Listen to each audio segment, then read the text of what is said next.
نشانیاں حضور نے اور بیان کی بخاری مسلم میں۔ نبی پاک صلی اللہ تعالی علیہ وسلم نے فرمایا جب علم اٹھا لیا جائے گا اور جہالت کی کثرت ہو جائے گی، اور تیسرا فرمایا جب زنا کاری بہت زیادہ ہونے لگے گی، چوتھے نمبر پہ فرمایا جب شراب عام ہو جائے گی، اور پانچویں نمبر پر فرمایا جب مردوں کی تعداد کم ہو جائے اور عورتوں کی زیادہ ہو جائے، اور چھٹے نمبر پہ فرمایا جب تم دیکھو کہ 50 عورتوں کی سرپرستی کرنے والا ایک مرد ہے، ان کی نگہبانی کرنے والا ایک ہے، ایک مرد ہے 50 عورتیں، جب یہ 6 علامتیں آئیں تو سمجھ لو قیامت آنے والی۔ علم اٹھا لیا جائے۔ علم کیسے اٹھتا ہے؟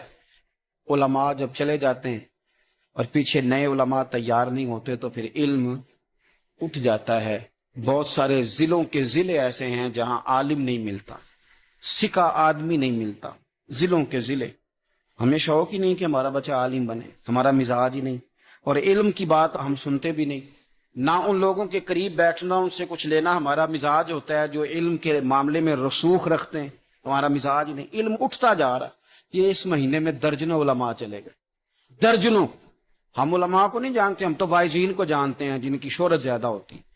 علم اٹھتا جا رہا ہے، جہالت بڑھ رہی ہے۔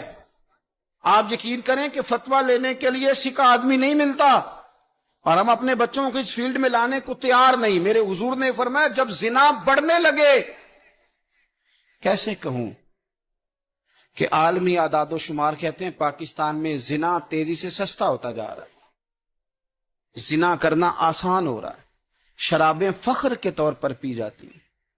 وہ کہتے ہیں جی یہ چودھریوں کی شادی ہے، وڈیروں کی شادی ہے، ان پہ شراب نہ آئے تو شادی کیسے آگے بڑھے گی؟ یاد رکھیں، شراب پیشاب سے بھی زیادہ پلید ہے یہ، تو اپنے تصورات کو سمجھیں۔